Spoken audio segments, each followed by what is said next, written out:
and why is it important? So at this moment, we'll look into the relevance. Basically, the new standard brings or gives more clarity into the environmental challenges, and it gives you clear guidance on how to separate this from environmental risks. Basically, to separate environmental risks from businesses risks. So you are able to gain more clarity, and therefore it gives you more guidelines on how to be able to mitigate these challenges and therefore safeguard your business. And also, what does this milestone mean for organizations that are already certified? So, for organizations that are already certified at the moment, uh, the key requirement here is to prepare for transition into the new standard, that is the ISO 14001 2026.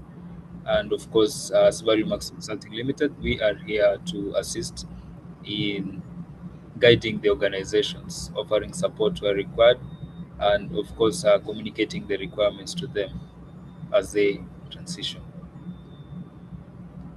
So we'll dive into the key updates, and just to mention a few, there are some things that are not going to change in the new standard, that is including the high level structure.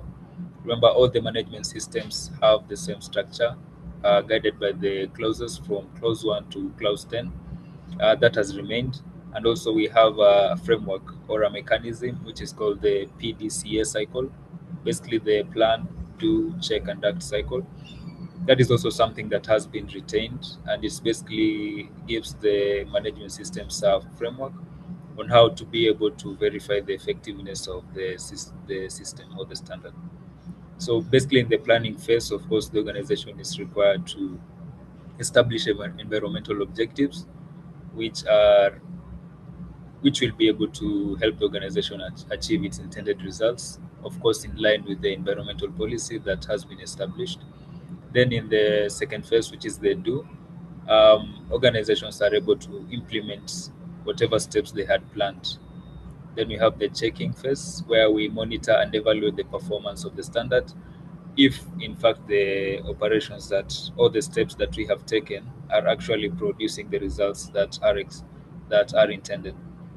Then, in the last phase, which is the acting, here basically the organization is able to continuously update the management system and to ensure that the results are consistently being produced.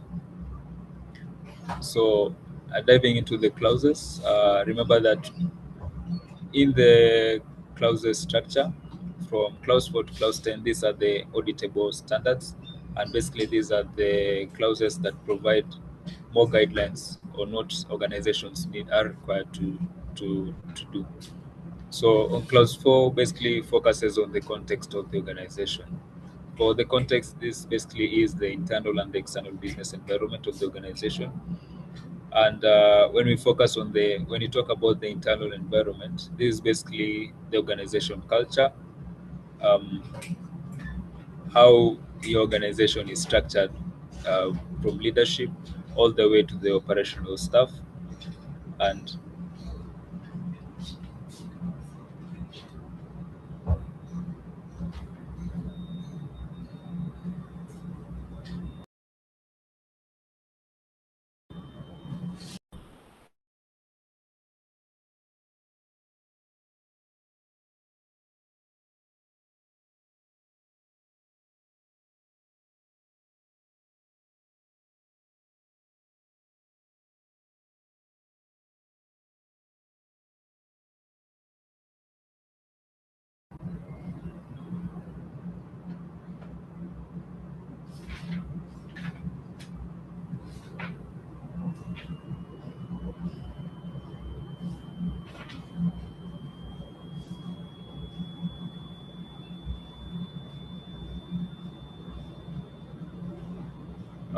please confirm you're able to view my screen.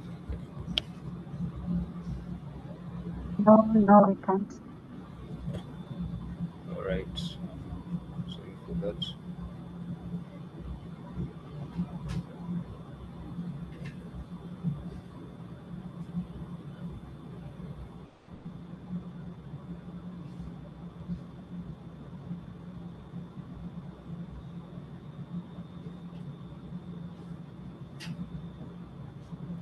Okay, Ivy, can you confirm once again? Still not yet.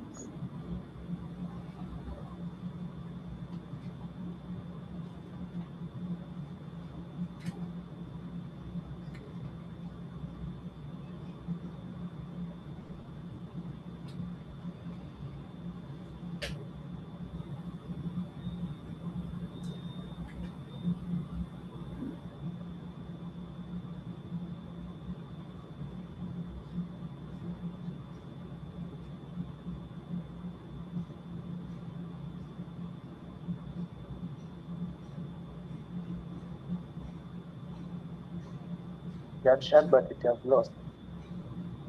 It's not visible.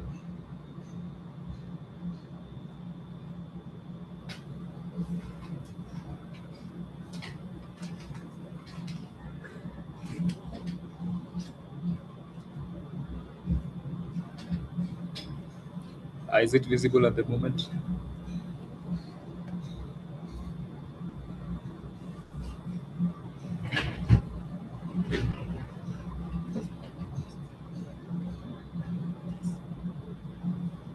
Okay.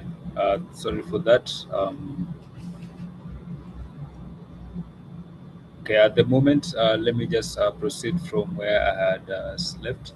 So we were talking about the clause 4, which basically focuses on the context of the organization.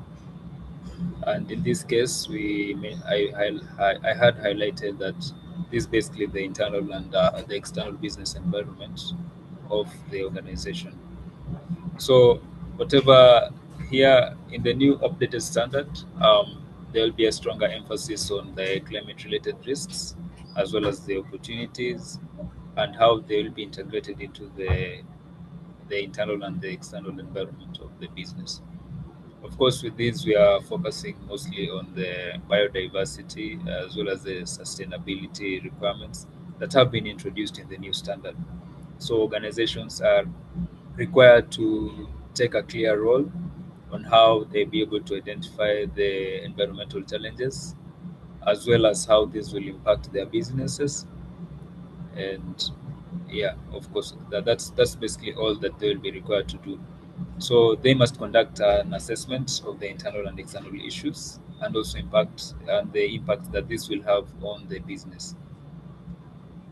Also, on the clause 4, we're going to look into the life cycle perspective, whereby the organizations are required to look beyond the physical facilities that are within their organization, and also they have to assess the footprint of the products and services. This is basically the supply chain ecosystem.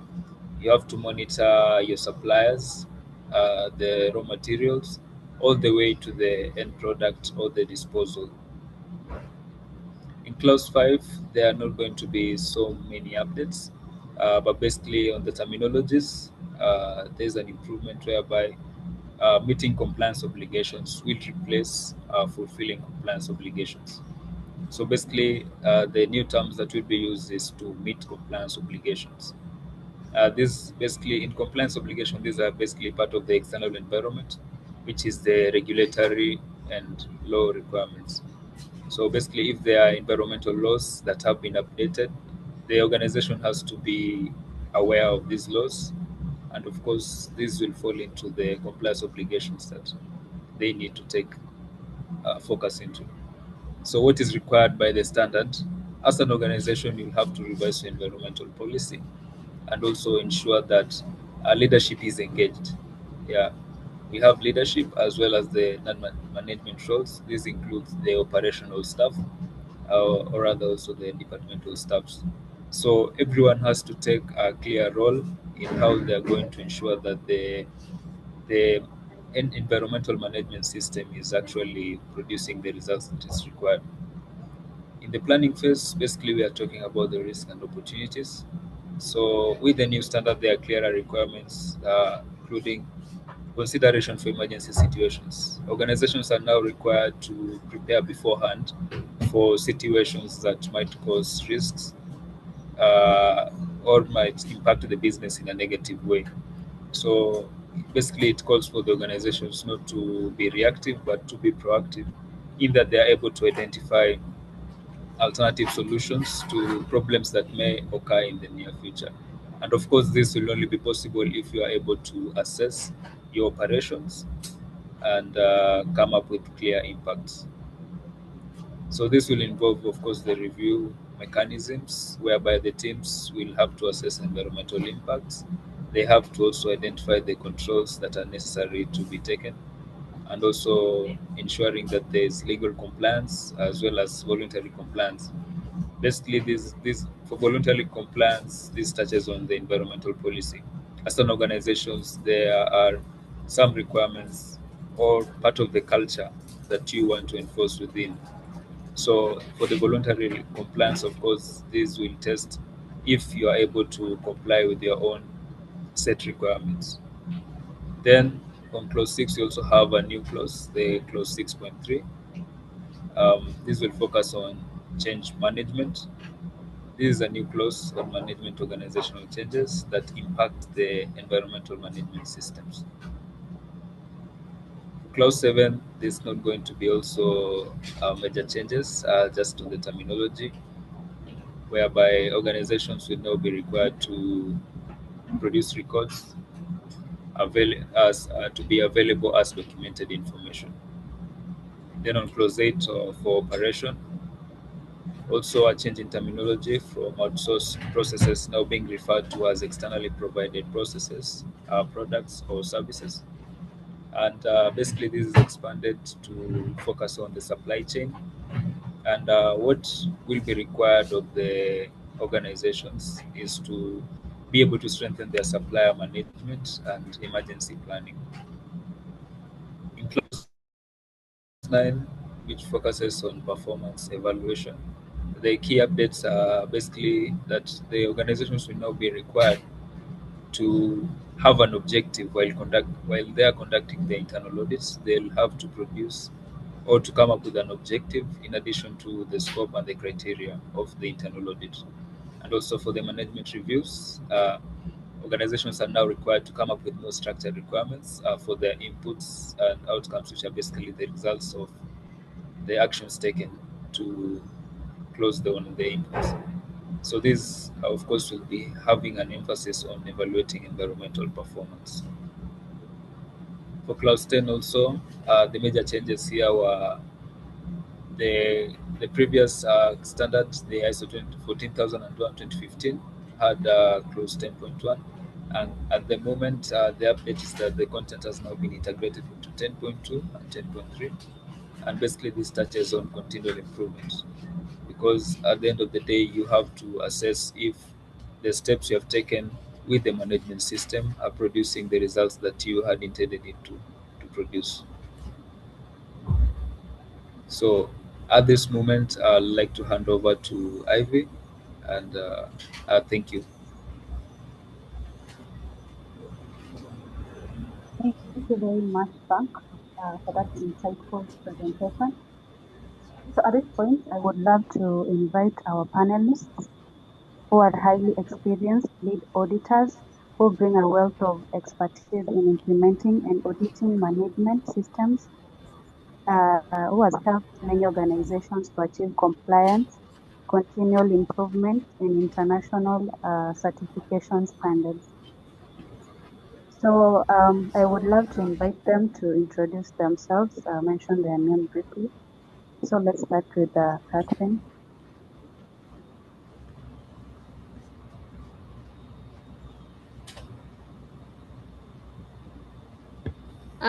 Thank you, Ivy.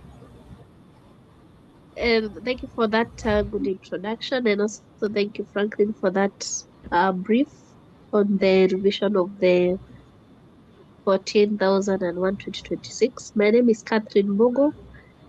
I'll be part of the panel today in the discussion of the changes that has happened and how impactful are they in the organization and how organization will ensure that they comply to these requirements.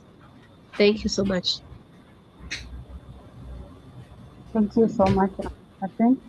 So let Victor.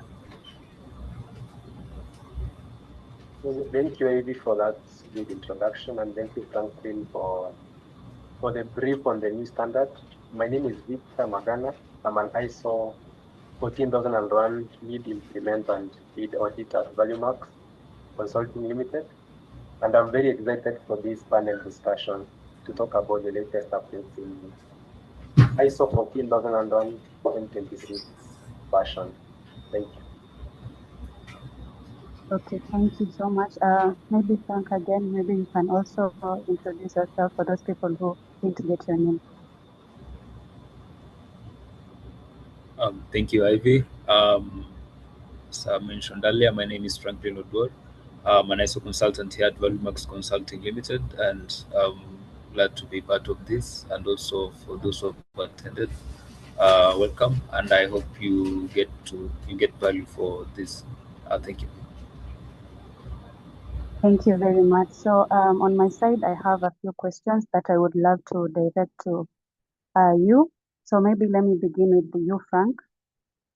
In clauses 4.1 and 4.2, now it explicitly highlight environmental conditions like biodiversity,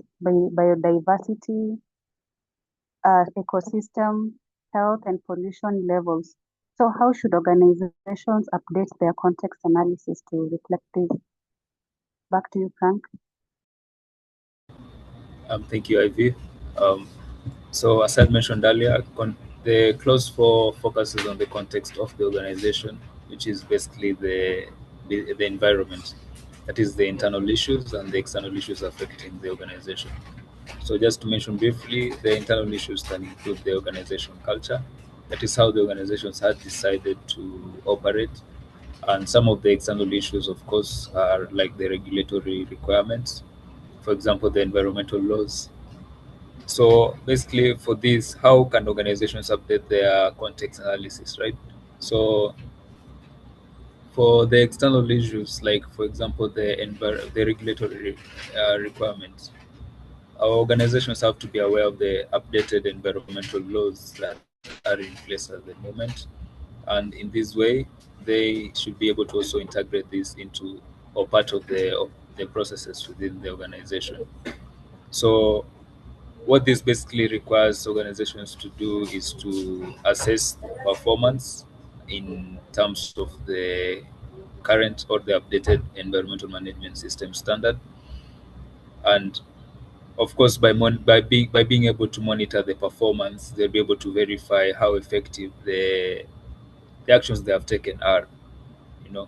So I think, so basically, they to just to mention briefly or to summarize what I'm driving into, organizations have to conduct assessments into verifying environmental risks that their business might be facing, because these might also be able to impact their business risks. So by identifying their environmental risks, they'll be able to highlight the business risks and therefore monitor the impact that this will have on on their business as a whole.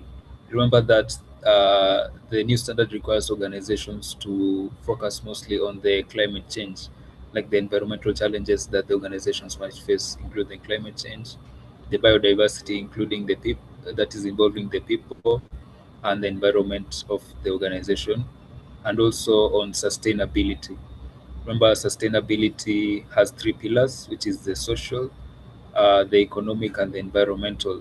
Now, with the standard, you are able to, of course, have a structure on how you're going to handle the environmental issues. Now, for the social and the economic, of course, there will also be guidelines on the same. So, just my parting shot is for the organizations to conduct an assessment to understand their risks, that is the business risks that they are exposed to, and therefore verify the effectiveness of the steps that they will take moving forward. Thank you, Ivy.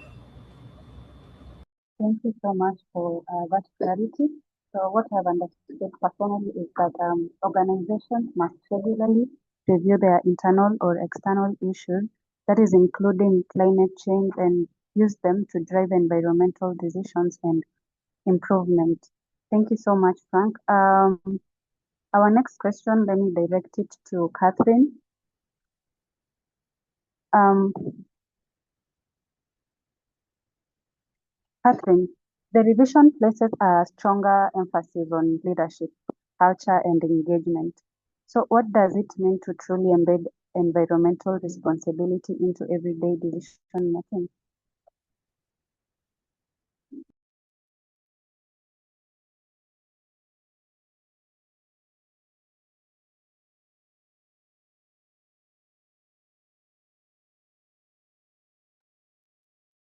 Catherine,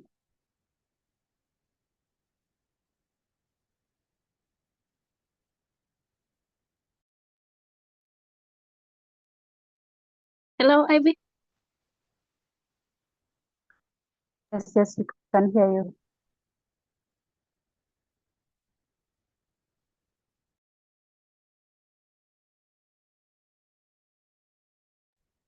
Hello, Ivy. You can hear me? Yes, we can now. Good. Uh, right. Okay.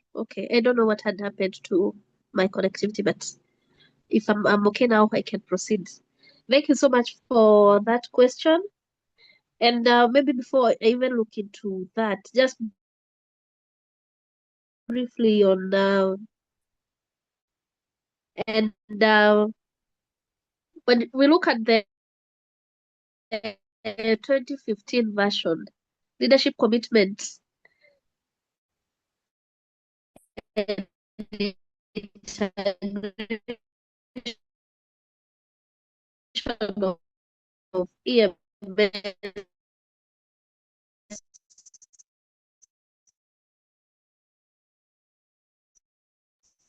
Catherine, I don't know why you're. Into business processes Catherine, have already been required by that Catherine, requirement. However, with the revised version, it places the strong emphasis on into the strategic direction Catherine, and sorry, Catherine. more visibility,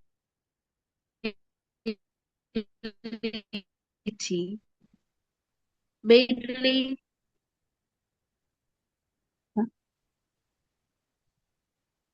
Catherine, Ivy. I don't know if you can hear me. I was saying that there's a problem with your network. We can't hear you. You keep getting lost. Ivy, can you hear me now? Yes, you can. Okay, we can. All right. Uh, sorry, apologies for that. Now, looking at I don't know at what point I left or you lost me, but I don't mind repeating. Maybe you can repeat kindly. All right. So what I was basically saying is that maybe even before I answer your question, and look at the 2015 version. It talked of leadership commitment and integration of the EMS into the business processes that was already required in the standard. But now with the revision, it places strong emphasis on leadership accountability. And in this case, that strong integration into the strategic direction, more visibility of the leadership involvement in environmental matters. That is including merging environmental and climate related consideration. That is where relevant. Now, when I come to your question, Ivy, on embedding environmental uh, responsibility in everyday decision, what this means is that um, the moving of environmental management from being a separate activity into being part of everyday organization thinking. And in this case, is like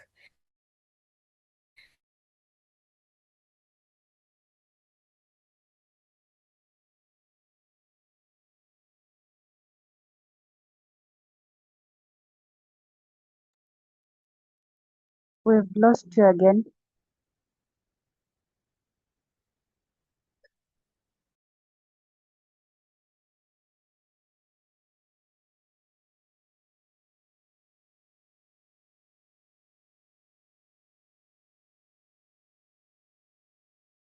organization. The question should not only be which supply is cheaper. In this case, it should be which options it has less environmental impact when it comes to our organization. When it comes to production, they'll not only think about, they should think of energy use, waste generation, resource efficiency. When it comes to one of now of the consideration that they should have is environmental competencies and awareness. When we are training, is environmental management system part of our training decisions? If we are recruiting or hiring new hires, that awareness on environment, is it part of the consideration in that recruitment?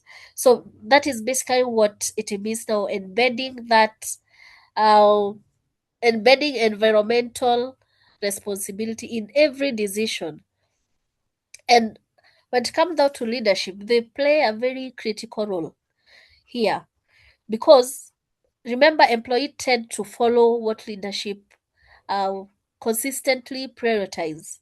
So if top management discuss environmental performance in meetings, they allocate resources, track objective, which is part of their role in the EMS, and include the environmental goals as part of the KPI. Remember, the employees or the people begin to see this as an environmental responsibility. It is part of the business, not just an ISO requirement.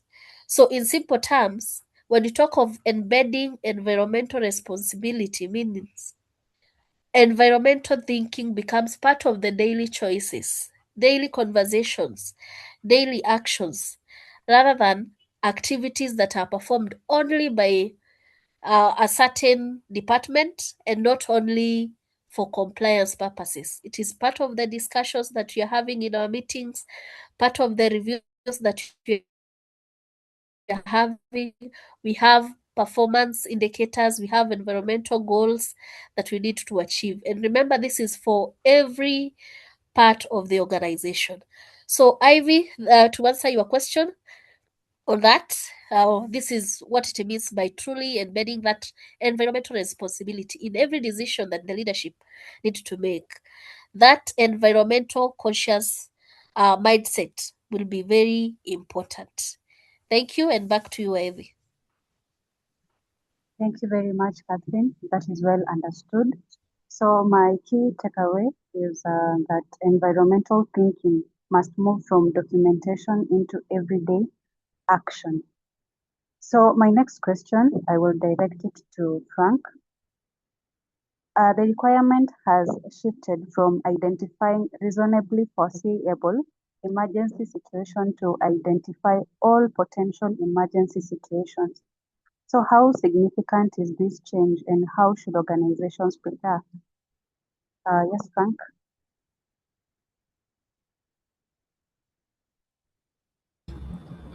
Thank you, Ivy, for that question.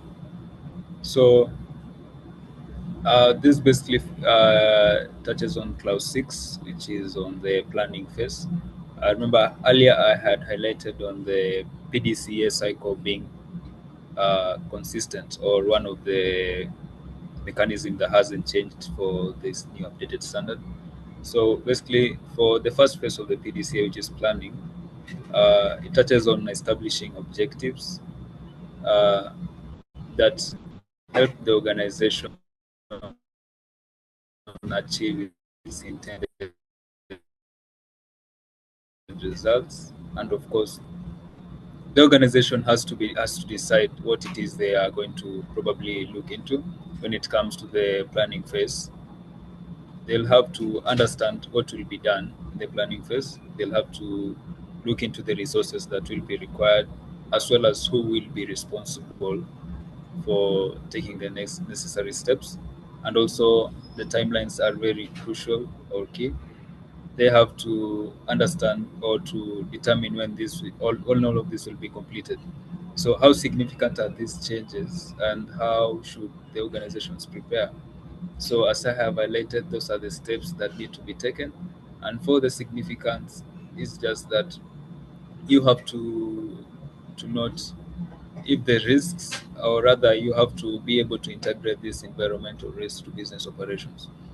Remember, at this point, you have to understand that business operations are completely different from the impacts that may affect the way your day-to-day operations occur. So, as an organization, once you have been able to assess your environment and understood that there are challenges that might be faced, or you might face, and these challenges might be able to impact your business in ways that you probably might not have prepared for. So basically, the new standard provides new guidelines or directions in how you can be able to prepare for challenges, and in that case, of course, also present yourself with opportunities in the process of trying to understand how you can mitigate these challenges, and of course, improve your operations as a business. So that will be all. Maybe just a parting shot. You have understood how the changes are significant because they can affect how you interact with your customers. They can affect how you comply with the required obligations. For example, as I mentioned earlier, on the regulatory requirements. And so the steps that you need to take, of course, were to basically understand and have the timelines in place. So thank you for that, Ivy. Back to you. Thank you, Frank. That was insightful. So this shows that environmental management should become part of how the organization normally operates. So maybe another question that I need to be clarified, uh, and I would direct it to Victor. The standard has updated terminologies from retained documented information as evidence of to documented information shall be available as evidence of. So how does this change affect documented information? So thank you, Ivy, for that. So this is in Clause 7 of the new standard, the ISO 14001 2026 version. There has been an update in the terminologies. Remember the 2015 version, it talked about maintain documented information, and it also talked about retain documented information. But in the 2026 version, these terminologies have been updated. So where they say the maintain documented information, they now say shall be available as documented information. Where they said retain documented information, they talk about shall be available as evidence of, or documented information shall be available as evidence of. So this is a minor change to the standard, and this change it's basically to align with the ISO 9001, ISO 45001, and ISO 27001. So these terminologies have been updated to ensure that organizations can integrate the new standard with the 9001 version, the 45001 version, and also the 27001 version. So what should organizations do about this new change or this new updated terminology? The first thing that they should do is to conduct a full documentation review. So where you said, let's say you said maintain documented information, you should change this to shall be available as documented information. Where you said retain documented information, an example you say we retain documented information on training.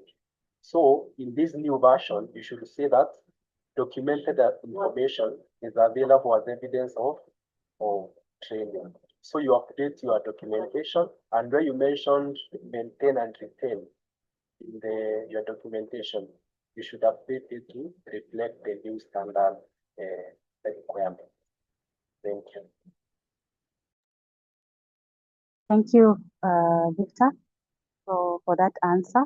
So from your clarity, my key takeaway is that organizations should update their documented information to match the new terms and current environmental management system practices.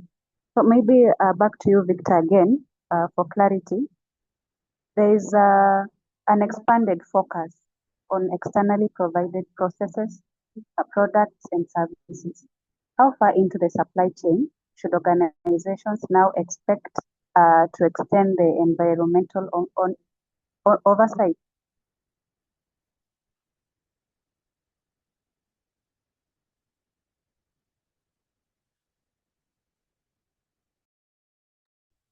Sorry, this is a new change also in clause 8. Remember, clause 8 talks about operation. So in this clause 8, there has been a change. If you can recall, in the 2015 version, the standard talked about outsourced processes when referring to suppliers. But in the 2026 version, the language has now changed from outsourced processes to externally provided processes, products, and services. And the importance of this change again is to align with the other standard, the ISO 9001, ISO 5001. So when you're talking about suppliers, now we talk about externally provided processes, products, and services. And now for this new change, it means that an organization should now extend their oversight to suppliers. And how do you extend oversight to suppliers or the externally provided processes, products, and services? Let's say you are an organization who sources raw materials from an externally provided product, service, and suppliers. You should ask yourself, this supply we supply with these raw materials. You should look at the life cycle of these raw materials. How was it extracted from the ground? How did it arrive at my facility? Did they use a lorry? How much fuel did this lorry consume? And once we use this raw material, are there any waste products that we will have? How do we segregate these waste products? How do we dispose of these waste products? And now this one builds upon clause 4.3 about the life cycle. You should look at the materials that you use in your organization. You should look at the life cycle of that raw material, from extraction to when it is disposed of. And how do you extend your oversight? Now the supplier. One, you can have contract with the supplier. Before you even engage with the supplier, you have a contractual agreement. What environmental requirements should this supplier fulfill? What are the waste management procedures that this supplier have? So you should evaluate a supplier even before you onboard him. You should know if he's environmental conscious or not. Another way you can extend oversight to your supplier is through asking for procedures. You should ask yourself, does this supplier have procedures in relation to environmental management? Does this supplier have maybe procedures for waste management? Does this supplier have procedures for emission management? Another way you can extend oversight to the supplier is regularly auditing these suppliers. Yes, you have gotten into a contractual agreement with the supplier. Now you should have a requirement that this supplier, you should audit him or her every now and then to ensure that the environmental requirements that is specified in your contract, this supplier is fulfilling them. So this is what it means now in clause 8 when you talk about externally provided products, processes, and services. Just to extend your oversight into these suppliers. Thank you. Thank you so much, Victor. I believe that was well understood, even from the examples that made it more clear. And my key takeaway is that organizations, and when we talk of organizations, that's the micro, medium, and small enterprises. All these organizations should consider environmental impacts, not only within the company, but also in important parts of their supply chain. Yeah, that was well understood, Victor. So my next question, I would direct it to Catherine. Catherine, under clause 9, management review now has more structured requirements for inputs and outputs. With a greater emphasis on evaluating environmental performance, what new data or metrics should organizations be tracking?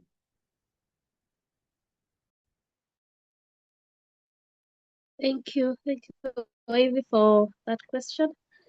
Now, with the clause 9 talks of performance evaluation. One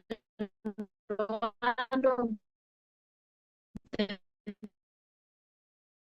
metrics that environmental management system is meant review, whereby the greater emphasis is on evaluating environmental performance. There are new data or new metrics that organizations should be tracking. And maybe before I answer the question, this question is very important because many organizations already are collecting the data, but the revision of this clause, that is requirement clause number 9, is pushing organizations to ask themselves whether the data that they are collecting, is it right data? The data that actually helps them make decision and improve that environmental performance. So the this is shifting from their effectiveness. So in other words, instead of asking, did we do it? Organizations, sorry, organizations should ask themselves, did it make a difference? Whatever we targeted on the data that on the changes that we need to make, did it make a difference? So that is the question that organizations should be asking themselves.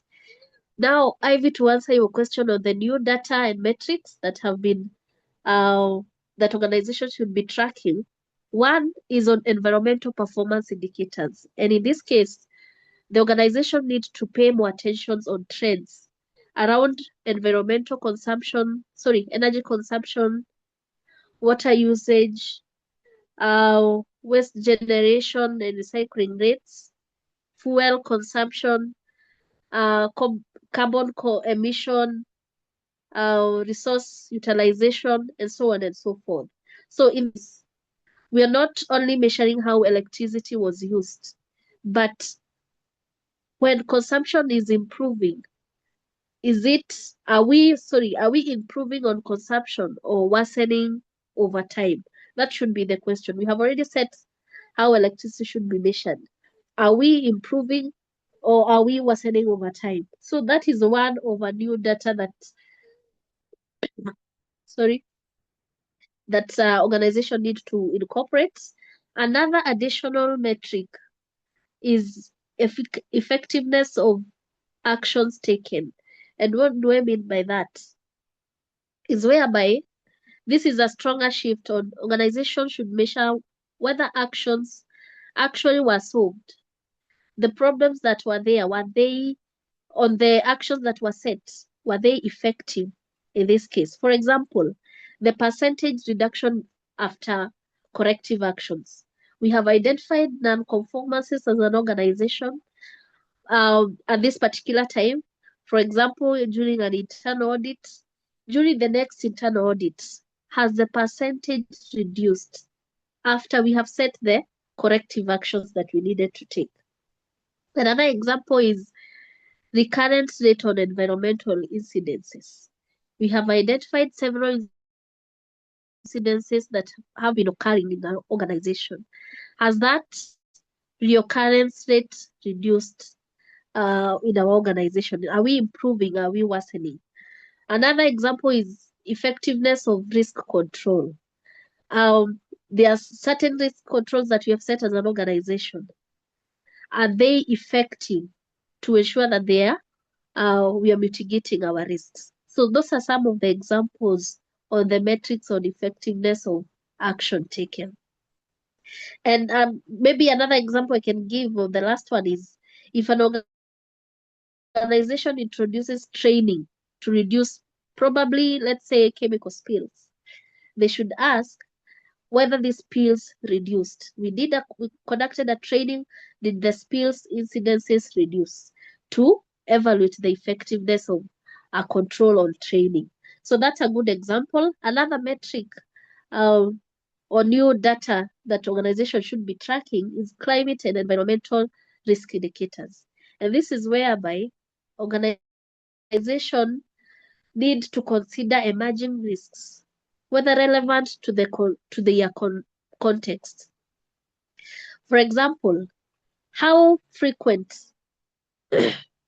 uh, or the frequency of climate-related disruptions that affect our context as an organization, water scarcity trends, resource availability risk, supply chain environmental risk, as Victor was talking about on clause 8.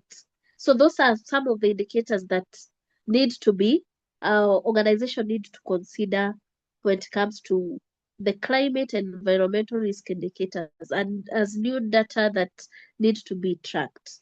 Another parameter or metric is on compliance related indicators. This is whereby organizations are required to continuously monitor how effective they meet the legal and other obligations. For example, the number of environmental non-compliances have have we achieved as an organization? The permit breaches, have we breached any permit requirements as an organization? We have uh, probably the regulatory findings, the environmental complaints from probably the community, all the stakeholders involved. So those are some of the things that need to be, or the parameters that need to be tracked by the organization. That is compliance related indicators. Another data or new data that need to be tracked is on leadership and engagement indicators. And in this case, is whereby we need not to overlook uh, the environmental performance because it's not only about operations, it is about everyone's responsibility in the organization. Examples is an employee environmental awareness level. What level our employees at in regards to environmental matters? Their participation in environmental initiatives. At what rate uh, do our employees participate in these initiatives? There is the completion of environmental training. Do we schedule training? Do we plan for this training? Do we complete or ensure that this training are completed? And if they are completed, are they effective? Management review also is very important. Remember, we are reviewing the performance of our environmental management system. So that management review action closure rate is very important. So that is also another new data that has been incorporated, that is leadership and the engagement indicators. So when look at the revision on clause 9, is not necessarily asking organization to collect data. It is asking organization to ensure that they are collecting smart data, information that will support them in making decision and real environmental improvements. So that's the shift in the revision of the clause 9. And now to answer your question, Ivy, those are the new data or metrics that organizations have been asked or should be tracking in the environmental management system for the organization. Thank you, and back to you, Ivy. Thank you so much. What I've understood here is that organizations should track measurable environment performance, data that shows improvement, effectiveness, and sustainability progress. So maybe back to you again, Catherine. Under clause 10, it states that the margin of improvement and continual improvement requirements reduces duplication. So how does this simplification change audit and review process?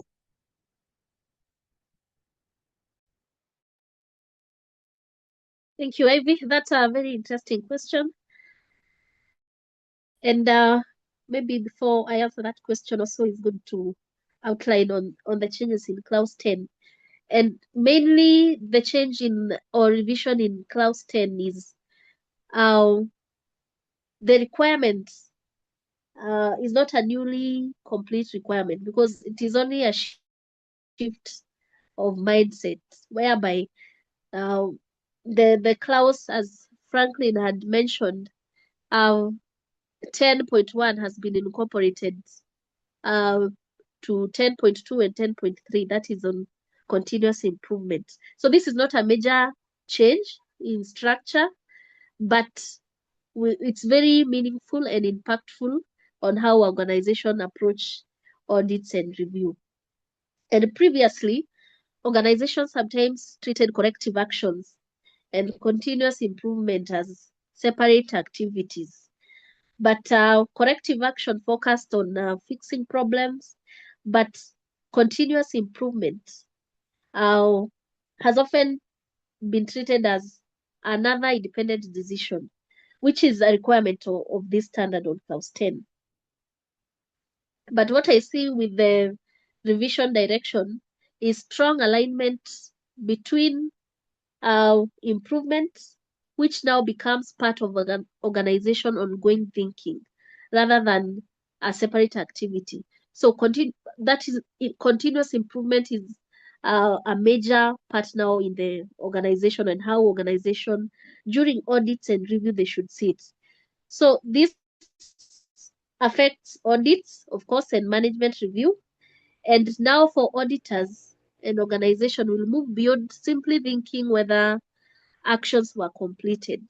So it's not about completing of actions, but it is start or asking whether actions that were actually completed, did they create a continuous improvement or an improvement in an organization? So changes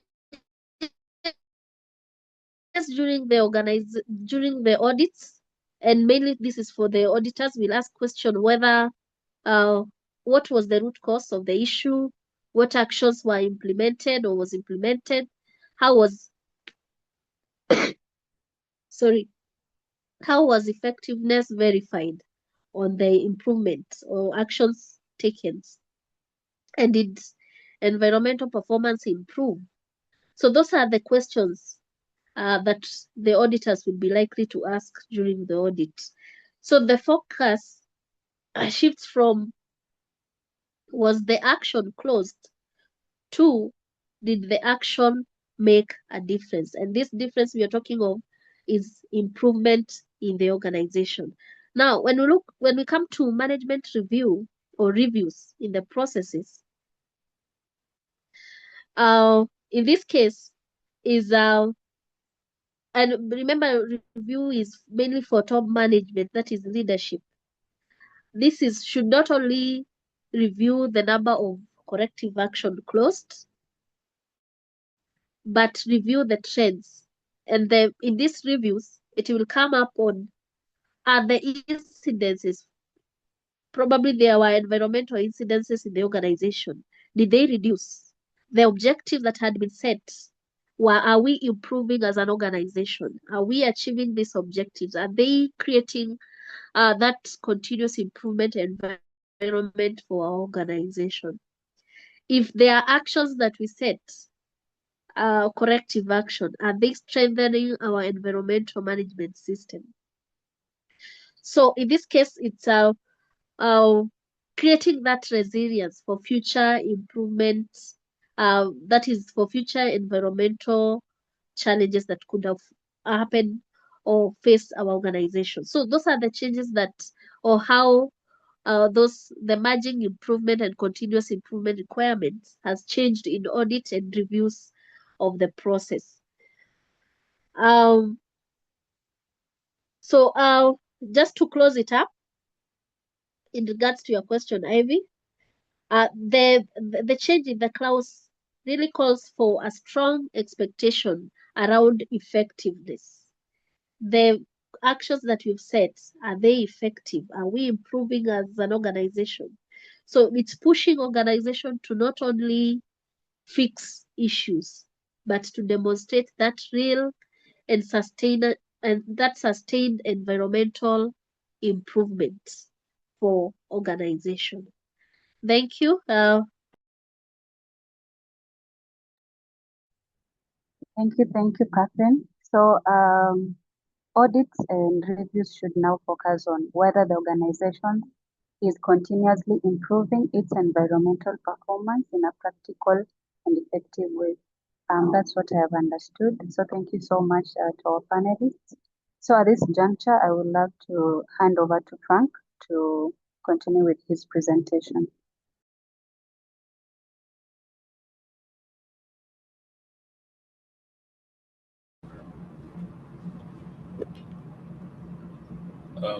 Thank you, Ivy. Let me share my screen so that we can look into the other presentation as well.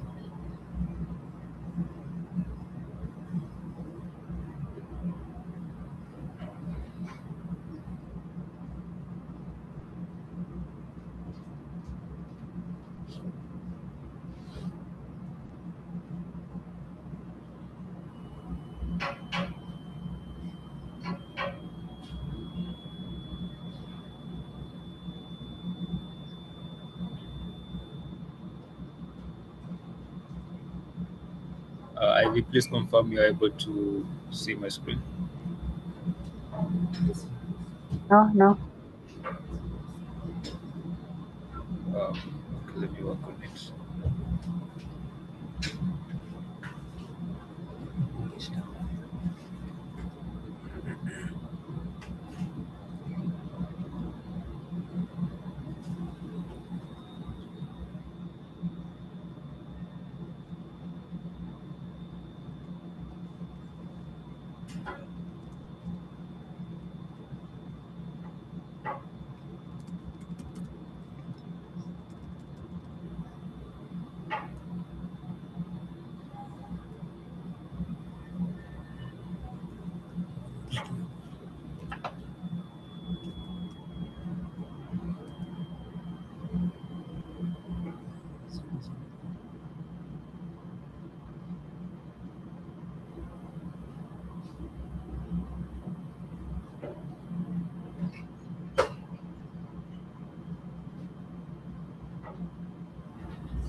Sorry for that. Please confirm you're able to view my screen. Yes, we can. All right, thank you. So at this moment, we look into the transition planning phase and how organizations can be able to adapt to the new standard, of course. Okay. Sorry, Ivy. Yes.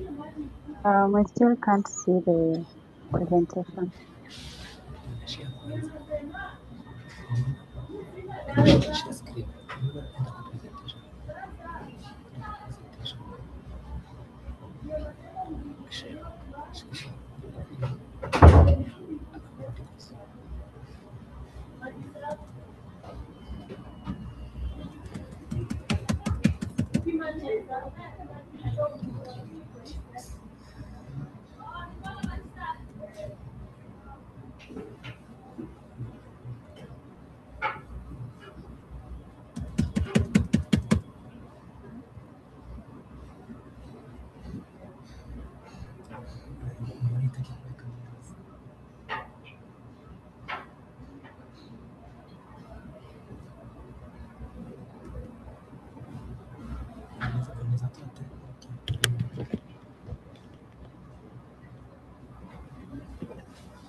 Sorry for that. Ivy, please confirm you're able to see my screen.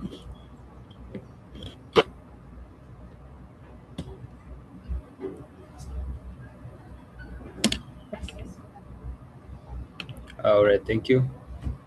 So now into the transition planning. Of course, these are the next steps after understanding the key requirements or the key updates that have been put into place in the new standard, that is the ISO 14001:2026. So the first question and you need to ask yourself is, what does a realistic transition roadmap look like? So, and also how does or how will your organization correctly implement or ensure correct implementation of the new standards, including the requirements, of course, and also who in the organization needs to understand these new requirements and to what extent. Of course, with the strategic awareness, this one involves the leadership and the top management. Their involvement is very critical or vital for to ensure that everything runs smoothly. For example, in resource allocation, and also just their commitment overall is very important. Then on the working knowledge, we need to have an environmental management system champion, someone who is well versed with the requirements and also who will take charge in ensuring that everyone within the organization is aware of the requirements of the standard. For the operational awareness, of course, these are the departmental heads or the functional managers, including the human resource, the finance and accounting. They also need to be aware of the new standard requirements, of course, so that the organization moves forward in the same direction.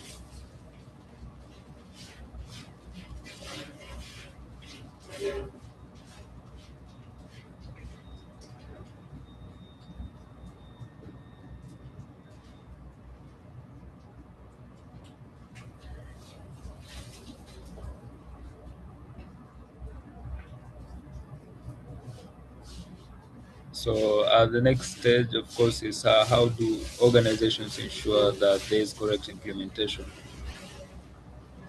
As mentioned earlier, of course, within the presentations, the organization has to conduct an assessment. The first thing is to understand the requirements, or rather the status of the organization at the moment. And after understanding the requirements that the new standard has, you'll be able to compare and check on your shortcomings, of course, through the gap analysis report. Afterwards, you'll be able to uh, go through the implementation stage where you'll be able to develop and implement new processes that are in line with the current standard. Of course, this will include incorporating the changes, the clause 6.3, which is basically on change management. It's a new standard, it's a new clause in the updated standard, and it has guidelines on how organizations can be able to prepare for changes within the environmental management system. Of course, there's also on the supply chain oversight on clause 8.1. Organizations are now required to monitor their products all the way from raw material extraction to the supply chains up to the disposals. Afterwards, after the implementation phase, the organizations can now go through the certification. This is where they will be awarded a certificate to show or to demonstrate that they have met the requirements. Of course, this will include conducting internal audits against the new requirements, also conducting management reviews to ensure that the inputs that the top management is addressing are actually what they are needed to be addressed. Also, the next other action will be to address any non-conformity and have a complete transition audit with the certification body before the April 2029 deadline.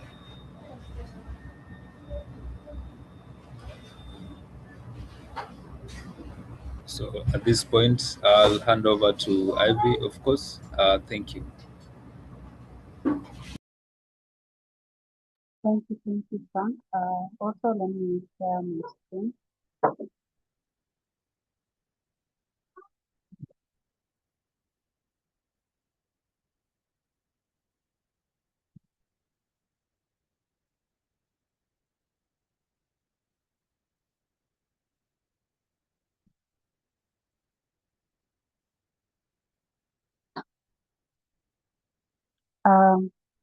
I don't know if you're able to see my screen.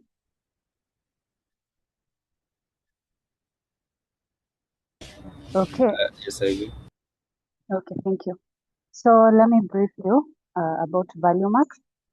So you are our hero. You as participants, you have invested a lot of your resources, that is money, time, uh, and a lot is at stake. How do you consolidate your success so far and align our process? Challenges abound. Processes, procedures, policies, systems, and alignments to strategy, regulations. So are your processes and systems delivering your mission? So what we believe in as Valuemax, so these are our values: integrity. We offer confidential advice that serves your interest. We also act in honesty, fairness, and ethical standards. Competence. We provide the best possible advice and support to help clients achieve their full potential. We also believe in teamwork.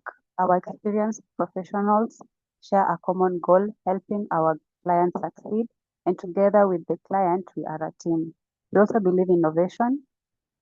We develop creative solutions, ensuring new and old systems work together to achieve your goals. So this is what we do. We champion change, new ideas, new systems, new approaches, and new thinking. Our vision is delivered organizational excellence. We aspire to be a top consulting firm in Africa, recognized for excellence and delivering promises along the way. So, what we do as a Valuemax, our services, we offer ISO, guiding implementation and certification of ISO 9001 2015, that is a quality management system, ISO 14001, environmental management system, ISO 45001 2018, occupational health and safety management system, ISO 27001 2022, information security management system, ISO 22000 2018, that is food safety management systems. We also offer ISO internal audits and reviews of management system, strategic planning, project management using Workflowmax by Blue Rock, setup and training on Zoho projects, transaction advisory, and training in the above areas. So our business approach, we use a 5-step approach in our engagements. Understand the client's need, and then we agree on the objectives and deliverables. We develop an action plan in consultation with the client. We also implement the plan, and then we discuss evaluate. We discuss the findings, we evaluate and learn from the document, and learn from and document the new approach. So we have served several clients, and the ones you can see, these are the organizations that we have served in the past years.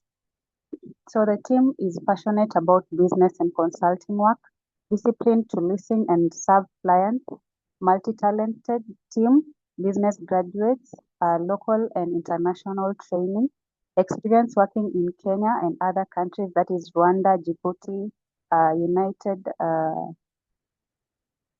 UAE, Tanzania, and Somalia, and refined analytical and communication skills. So our partners, we partner with Accurate Global. This is an ISO certification body based in the USA. We are their official representatives here in Kenya and the East African region. We also partner with Workflowmax by Blue Rock, which is an all-in-one project management software. So Valuemax is the first certified implementation partner in East Africa. We also partner with Zoho. We are trusted Zoho project partners. We assist you in integrating Zoho projects into your processes seamlessly. So what are the next steps? Let us know you, what you do, your processes, your challenges in relation to our services. We will prepare a proposal, details of what we will do and fee, and then we discuss and agree on a plan for contract, and then you let us work together. So at this point, let me share the questions for your feedback so that we can be able to interact more.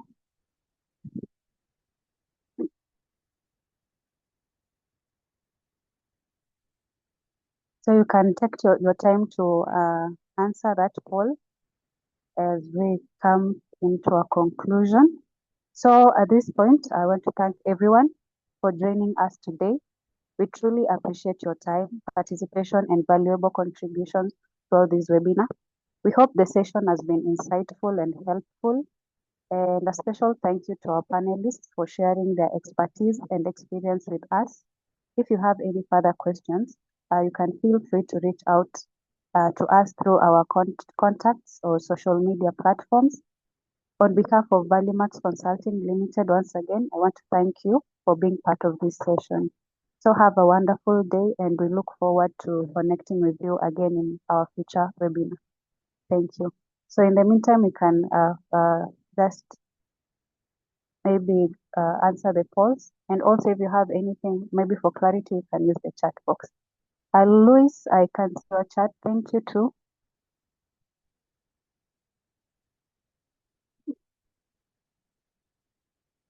Yeah, you can feel free to leave